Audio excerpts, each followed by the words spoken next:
Um, speaking of more rumors, this isn't even a rumor. This is more. This is probably real stuff. Everyone's favorite bad guy, Giancarlo Esposito, who, if you want to see the greatness of him, just watch The Boys as he talks shit to as he talks shit to Homelander like no one else in the world can, right? Ladi, my man sitting up there can get torn apart like tissue paper by Homelander and what did he call him?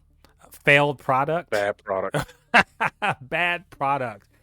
I just absolutely talking that shit because that's what Giancarlo Esposito brings to that role. He's also currently the voice of Lex Luthor in Harley Quinn season 4, right? You just took the words right out of my mouth. Yeah.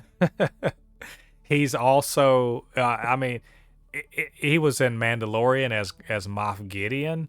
I mean, the man shows up in all sorts of things, voice or himself. Hell, he was in Breaking Bad as Gus Fring, possibly one of the most terrifying fucking villains you've ever seen.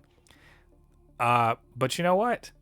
Apparently, he said at a comic convention recently that he has been talking with James Gunn about a potential role in the DC universe. So, Lottie, it's time for some nerd speculation. We got to do this. I totally believe that he said it from his own mouth that that's what's happening. James Gunn would be foolish, absolutely foolish, not to try to get Giancarlo Esposito into something, right? Lock him down before the MCU gets him. Because Kevin Feige's like, hey, we'll make it rain on you. Just come over here and do something. Be in the X-Men or something like that. And so James Gunn would be a fool not to get Giancarlo Esposito to come over and do something. So, Lottie, the question isn't if, it's who. Who should Giancarlo Esposito play in the DC universe? Go. Lex Luthor, point blank, period. I don't want to hear anything else. Lex Luthor. No, I don't give a fuck that he's black. Lex Luthor. Lex Luthor. This man was born to be Lex Luthor. The way, can you imagine? Just imagine that scene, but it's Superman. Imagine that scene with him and Homelander, but it's Superman. You can see Lex Luthor talking to Superman like that. Lex Luthor. I don't want to hear it. Nope. I don't want to hear any other character. Lex Luthor. That's it. Well, I'm gonna make you think harder. That's a pretty safe bet. He's literally already playing that in animation. I want you to think about a hero that he could play instead of a villain. A hero, a DC Universe hero that he could be. And let's be reminded, he doesn't just have to be a black character. Any character that you think Giancarlo Esposito. And let's also remember, he's not a spring chicken. He's an older guy. Dr. Fate. You know what? God damn it, Lottie. You just won the internet. There you go. I ain't got anything else to say. Dr. Fate. Yes, I know, Pierce Brosnan just played him magnificently in Black Adam. Fight me on that. He's probably quite possibly the best character in Black Adam. But Giancarlo Esposito as Dr. Fate would be dope. Because he's an older guy. Dr. Fate has that crazy ass mask, so you don't have to. It's easy to get a doppelganger or a stunt double to easily take over his thing without using too much craziness or camera angles because he has that crazy ass mask on. You know what I mean? Right. So it's really that because that's the first thing I'm like, he's an old guy. If he's going to play a hero, it has to be a hero that's face is completely covered. And the only hero that I can think of like that is Dr. Fate. Well, I will say that in The Mandalorian, he did a pretty good job physically as Moff Gideon. He had to have lightsaber fights and shit too, so it wasn't. Well, see, the thing about in the Star Wars universe, old people get off, so that makes sense. You know what I mean? Old people get off in Star Wars. I think I may have some just like these are just off the cuff. Like this would be cool if. Um, what if he was Earth 2 Superman? Because you know Earth 2 Superman is an older Superman. Hmm. Earth, hey, the Man of Steel from an older Earth. Or what if he were Zod?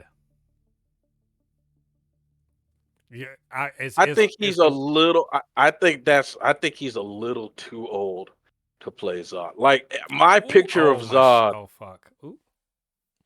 I What? think my thing of Zod is like a 40-year-old man that is in like absolute perfect shape. That is my vision of who Zod should be. How about this? How about Sinestro?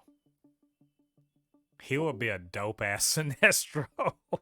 Ooh. Oh man, he would be a dope.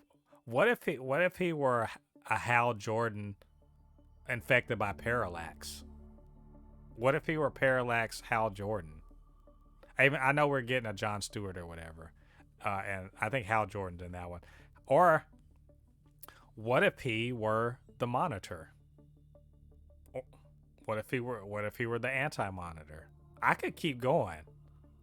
You know, I there are What if some. he's dark? You know What what? if he's Dark Side? Get the Dark fuck side. out of here, my Dark. dude. Are you kidding? Yes, there we go. Fuck Lex Luthor. He needs to be dark. Man, that is Dark Side.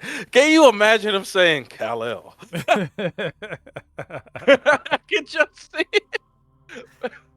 Oh my Just god. his CGI face being so unimpressed of Superman's flexes. It's just